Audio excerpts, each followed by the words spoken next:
tuin chu bazar bungkon atanga saron veng pantlakna kong puisiam update kan thir le don ni hi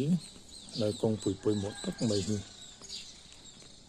ding mo za chu cheto he an siam that don awangin na hian saron veng kanum meka bung step han bulakan kan kal chau meka ni lai kong chau hi tun ma om dan atang khan le minan tisang ta tuna hian 5 degree velin han ti on ta chun bazar bung kon chu chau na hi le minan lazal deu don ani kan kal mek na mun po hi azal deu lek ta ani metal hi kai chau gi jun zo to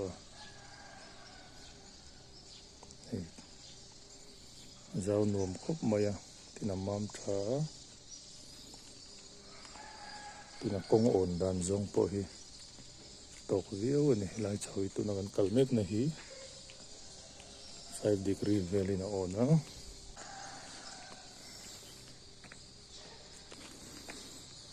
lai hi Baptist Church of Mizoram saron veng TNJ ka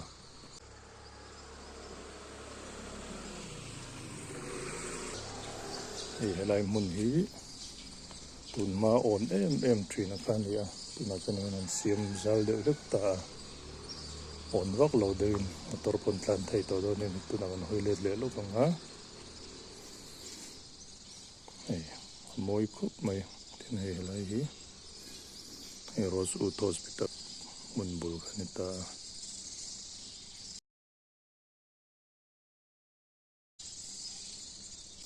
an kalle selang Baptist biakin bulat tu nanganom meka chani lai hi chong thu engineer works ani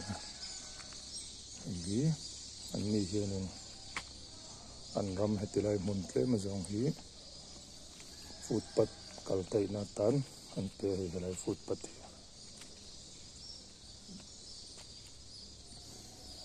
an ram an te ni alo mom le ni tun lai huna itam takin van tlang kong te van tlang mun te an nek trang lai nan ni chonin van tlang tan an pe thung ani helai footpath tom na step pom na lai bora hi amma chun kal rom me mai kan thina achun hian zara footpath kal na tur na ring ke kal ta na kal na rem chang tak lom ta ni chong tu engineer work te pakom le ni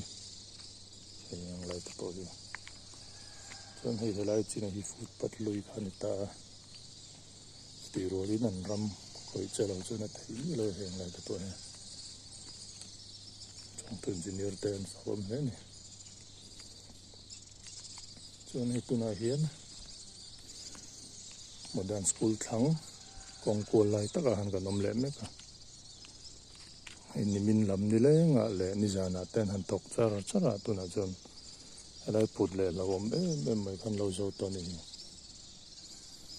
ni Baptist biakin ani chon helai pe wan kal chun zom lenga helai mun hi tun ma khan 50 degree don thu kong chau khan thina chon khu tilai tang khana han lamar chau de le ka ai tuna chuanin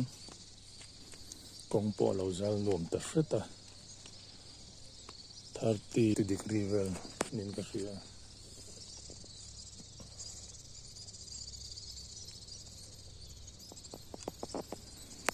motor tan pon kalan lom to don le ni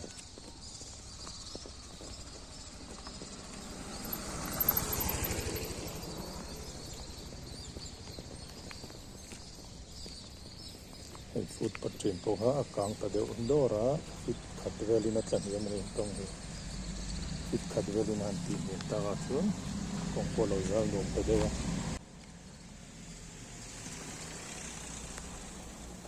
chuan helai kul na hi te min an han ti zau rol an han ti rol deuh hleka zau nuam ta sop bok ni hai kit khat ai tam khat din hang lai ke chung ti hiam ni ini zana an thok char chara hai na thok laman go ta tolamani tuna hian bazar bung kon thlang modern school bul kong kola takhan kanom le meka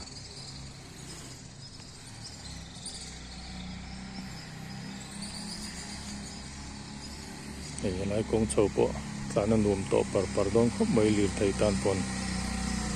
a chau lu tu lo pa ama in na sa takin an la zala ni tuan tina hen bazar bung kon pan kan chau le do ni ai helai hi Fin ke kaltana kalnarem chang turin ha sim le dona hai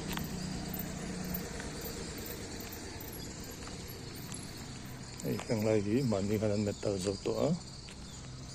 tuna hian saron veng modern school bul aganom me kani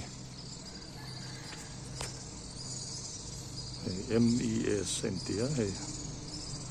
modern school bul ahan kanom me kani tunai ta hian PH pipe hi om teu maya pipe lian pui oma tuna hei valve po palila ya omani hei sang chom ta na kha tang hin controller tum na an tho hianin department sang in coordinate ta ngai view maya PWD le PC te tunai hian bungkon bazar bungkon kan pan chole me ka he modern school bul footpath ka chu ala charia lai footpath po hi siam mabagal ni le dona elai bazar bungkon atanga saron veng pan thak na hi mi siam tha chung changa hin department rang in coordinate tha tangai khop mai he in coordinate khop maya soitang khan PH pipe siam te sigmi pipe siam te he footpath siam te heng department rang na thoni na rin oma in coordinate that na hi lo om le mai itu na hian bungkon bazar bungkon kan thleng chho tre pa modern school bula kan kal chho me ka la kong pu hi zal nom to khop mai mam thobogani modern English higher secondary school ai zolentia motto enjek buka hi ai zola English medium masaber Poland dia sangka jago somsari pan medium khania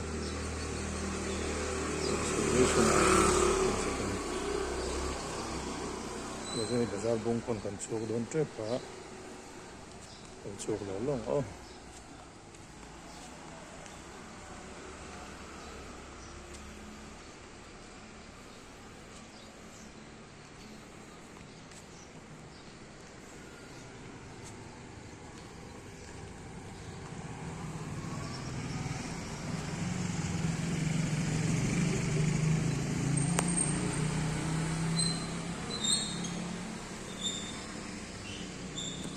tuna hian bazar bungkon a kan ding me kani ai lampang hi bazar bungkon atanga chim lampan theina nia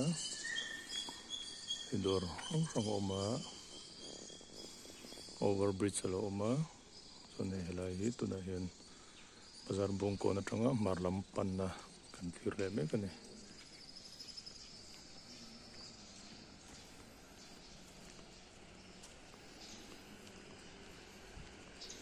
hi vai va ko na tanga kong puron chok chok khania